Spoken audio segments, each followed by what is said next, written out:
ГСП онлайн. Городские новости сейчас.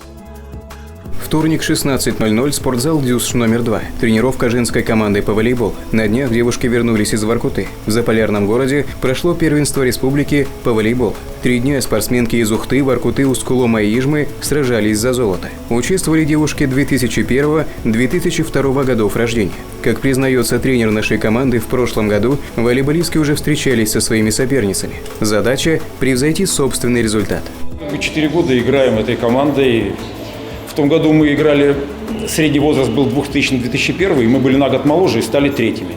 Там в очень упорной борьбе. Там было 8 команд, и мы за 3-е место играли на больше-меньше. А сейчас по своему возрасту мы выиграли.